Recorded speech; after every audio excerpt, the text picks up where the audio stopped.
In today's wrap of the Afcon, there were like a couple of games that went on. You have Senegal asserting their dominance. You have DR Congo not being very convincing. You have Uganda deciding not to show up. Uganda Zab decided not to show up. And then you have Nigeria in a very interesting game. Like, I don't even know where to start with this game.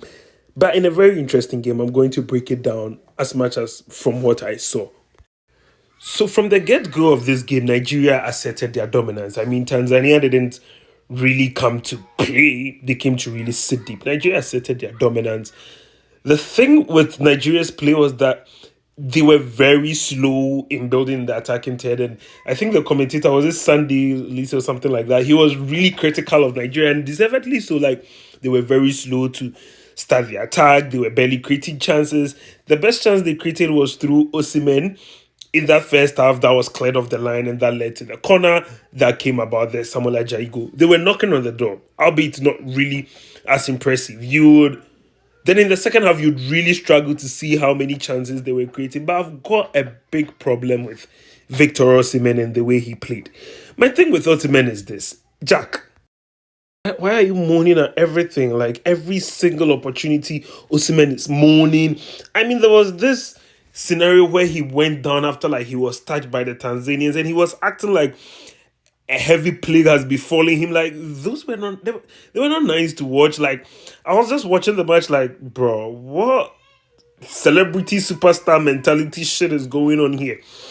That aside, there was this chance Iwobi had a great strike, and he was moaning that he was not given a pass. Whilst you were like miles offside, like what really is going on, bro? Like keep your head in the game. I am sorry to say, but I think the talk of without Osimhen, the Super Eagles will not do well is really getting into his head. He's someone I really like, but I thought the mourning was too much. However, I was happy when he celebrated with Lookman and he celebrated the win. Maybe he wants the best for Nigeria, but come on, the mourning was too much. Also with Tanzania, you guys just got out of an electoral violence. Like Nigeria, just have mercy on them. Nigeria didn't take it easy on them, but I don't know why aerially the Tanzanians were too short. They were too short whenever they were set pieces. I was talking to a Tanzanian friend. I'm like, bro, don't you guys have like any tall players in your country? Like they were so short whenever they were set pieces. They couldn't match the Nigerians for height. It was mostly the goalkeeper who was coming out to make all those clearances. So it made that kind of like difficult. But a big shout out to Ademola Lookman. Like this win is really on his ability to show his quality. Praising Lookman for his ability to show his quality and why he's like the past CAF player of the year. Like he's got the qualities, and that's the thing about Nigeria. They have got that quality in their starting line, and then this is what we would want for them, like to show your star quality and to show what you are made of. And but I was still worried for Nigeria because Tanzania could have pulled them back to 2-2. I mean, there was this, I think what confused the Tanzanian striker was there was a movement towards the ball. He could have easily had a tap in for 2-2. And I'm looking at that like, yo, what is going on? I mean, even in Mobwa's goal, which he scored for Tanzania, came out of nowhere. It was right after Osimhen's goal was disallowed for offside. Right after that, the Nigerian backline was caught sleeping. The reason why when people are mentioning tournament favorites, even though Nigeria made it to the past Afcon final, and people are not mentioning Nigeria's, you know with the way they are playing, if they play an African side with a not even a Tunisia would give them problems because this was supposed to be like their easiest game of the group. This was supposed to be and they made a big meal out of it. However, on the brighter side, when it comes to tournaments like that, you don't necessarily have to start with like the strongest of foot forward. It's about how you adapt as the competition goes on. So that's like on the bright side for Nigeria. On the brighter side of life, as we are criticizing Nigeria for their inability to assert dominance, Senegal asserted their dominance like an experienced dominatrix. Showed Botswana that you ain't that level. But it's telling that for a team to go down 3-0 and one of their best performance was the goalkeeper. It says everything. My problem, however, is people are praising Jackson for scoring for scoring a brace. You watch that game and you still see that Jackson is still Zuku.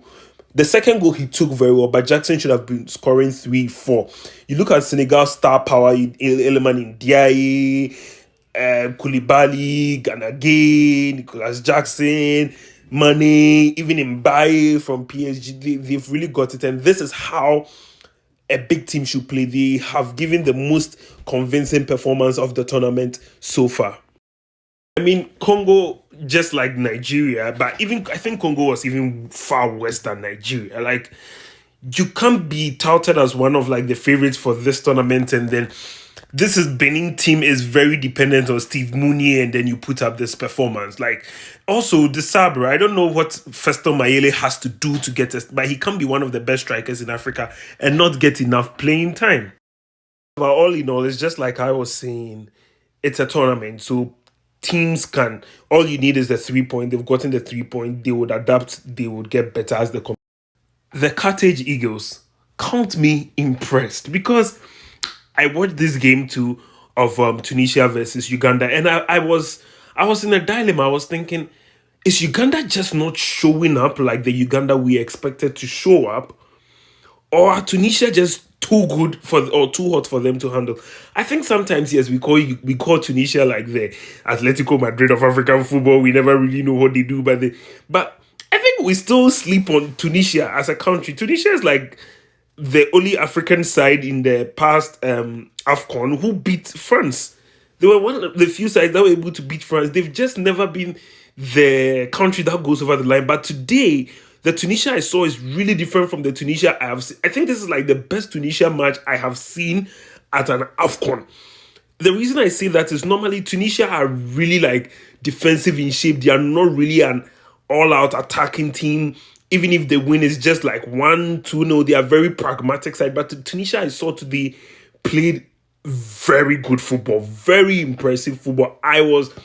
Can't be impressed by the football they played. I think Uganda also didn't show up for the quality we expected of the Cranes of Uganda. This was not what we expected. And Nigeria really have a tough test against Tunisia, which is the second match. They really have a tough test. And I think you have Uganda and Tanzania, which is going to be an all East African match, a clash.